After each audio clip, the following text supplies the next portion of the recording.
We have two major racing games from major series on a major console, and we're also in a major economic crisis. So, which one do you buy?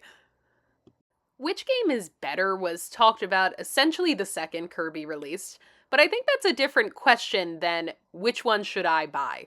Something can be on paper better, but have less charm or have less value to a particular person. It could have less user friendliness than another product.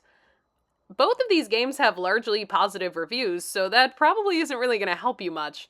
Especially if you factor in that one game got a bit negative review bombed, and the other probably got a little bit positivity review bombed. They still even out to be good/great. Yeah, to passionate fans, these games are really different, but to the average consumer just looking at covers on Amazon or in a Target, these just look like two racing games, especially for someone like a mom just trying to get their child a gift. After all, they both have the same appeal: competitive play with local multiplayer, good party and group games. You're armed with your Gamestop or Target gift card, and you can only pick one for your shiny new console. What are you going with? Look, the short answer should probably be Kirby Air Riders, but it's not an answer without some asterisks next to it. And I do think if we're talking about gifts for little kids, I mean kids under 7 or so, Mario Kart is probably the correct answer if you're buying a game for your little kids who are just going to enjoy driving around in free roam or could end up getting frustrated by Kirby Air Rides controls. But also remember, the whole generation of GameCube kids learned this on a much worse controller, so I do think 8 and up would be fine. 10 and up in particular, I think, really would like Kirby Air Riders better. And I'm not biased here. I actually grew up with Mario Kart, not Kirby Air Riders, but Air Riders is a better value. And no, this isn't yet another video talking about Mario Kart World being too expensive. We all know that. But when looking at this through a broader lens, I'm just gonna treat the $10 price difference as pretty negligible to most consumers. Listen, Mario Kart World is a better racing game. It's easier to pick up, and your actual focus is driving, which I feel like people looking for a traditional racing game are going to be looking for actual driving. You drift and you brake and rail grind and take shortcuts. You pick from tons of different cars with multiple stats based on your playstyle. It really is a crowd pleaser in every way, and you're in for a good time when you play it. I don't want this to turn into a Mario Kart World dogpile. I do like the game just fine. But it's just plain less fun. I said less fun, not fun, and it's a lot less exciting. The second you put it down, you really aren't all that tempted to pick it up again, assuming that you've unlocked all the cups. Once again, the focus was on creating an open world, but they didn't put anything meaningful in it. See my thoughts on Metroid Prime 4? They added in this thing where instead of being plopped into the next race, you actually have to drive to the course. That sounds really fun on paper, and sounds like it would keep up momentum. Except that isn't what actually happens. There's still a loading screen. It's not continuous. The drive to the next course is considered the first lap of the new course, so that means an entire lap is just empty highway. You're only doing 2 actual themed, meaningful laps in a course. It's a little cheap. It makes the new courses smaller, not bigger. It's also worse than Kirby Air Riders as a party game because it doesn't move quickly.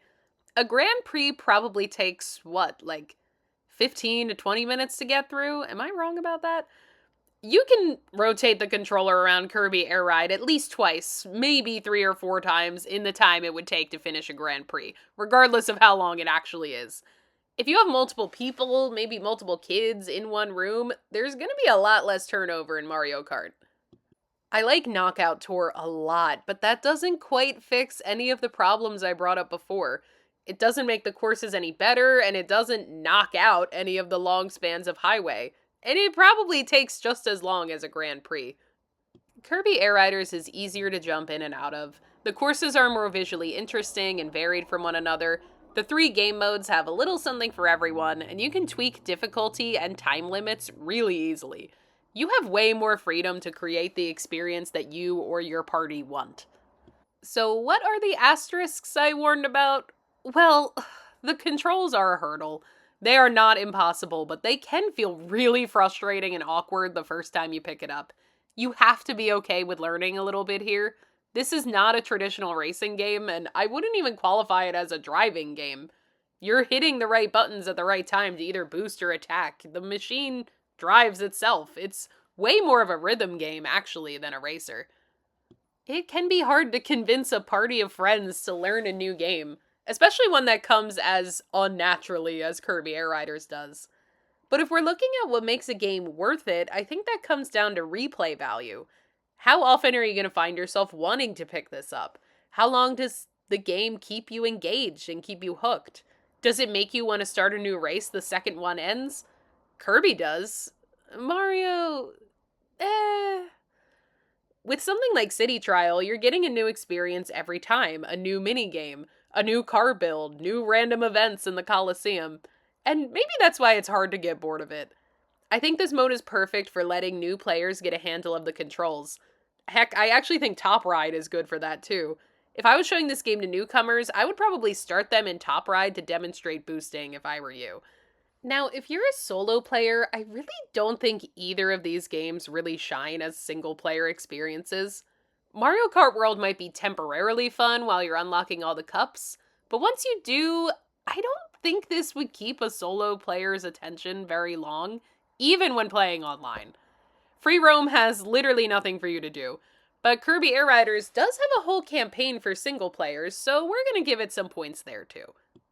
There's a difference between something being better and something being a better value. I think you're getting more for your money with Kirby. Again, unless we're talking about little kids. This is a game you're gonna have a lot more fun replaying. It's a game that your friends are gonna love once they learn it. And I think it's gonna last you and your family a really long time and many, many play sessions. So what do you guys think? Do you agree with me?